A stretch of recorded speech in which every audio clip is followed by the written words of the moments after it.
Çimərlik mövsümü iyunun 15-dən vətəndaşların istirahəti üçün açıq elan ediləcək. Lakin buna baxmayaraq təhlükəsizliyini göz ardı eləyərək indidən dənizə üz tutanların sayı kifayət qədərdir.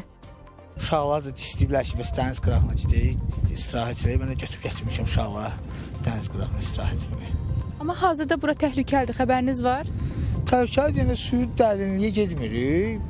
Suyun qırağında elə belə ya havamızı dəyişmək üçün gəlmişik bura belə istirahət etməyə. Xəbərim yox idi, iyunun 15-də açılacaq. Siniflə yığışdıq, gəldik bir yerdə keçirtməyə məktəbin axırını. İndi amma təhlükəli olduğunu bilirsiniz, çiməcəksiniz? Hələ ki vaxt deyil, təhlükəli olsa da olmasa çox uzağa getmək olmaz.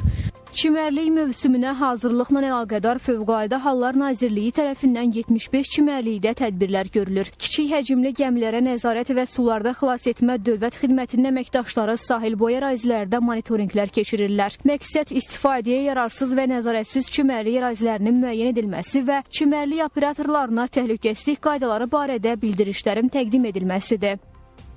İctimai çimərliklərdə dalğıcılar vasitəsilə sualtı müayinələr aparılır.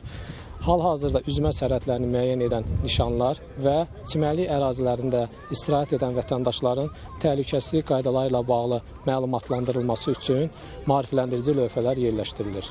Bununla yanaşı, xidmətin balansında olan xilas etmə texnika və vasitələr, həmçinin dalğıc və axtarış əməliyyatları zamanı istifadə olunan avadanlıqlar işləş vəziyyətə gətirilir. Vətəndaşlar çimərliyi seçərkən diqqətli olmalıdırlar. Əgər hər hansı çimərlikdə xilas edicilər yoxdursa, bu həmin ərazidə təhlükəsizlik tədbirlərinin görülmədiyindən və belə yerlərdən istifadənin təhlükəli olduğundan xəbər verir. Həmçinin onlar dənizə üz tutduqları saatlara da fikir verməlidirlər.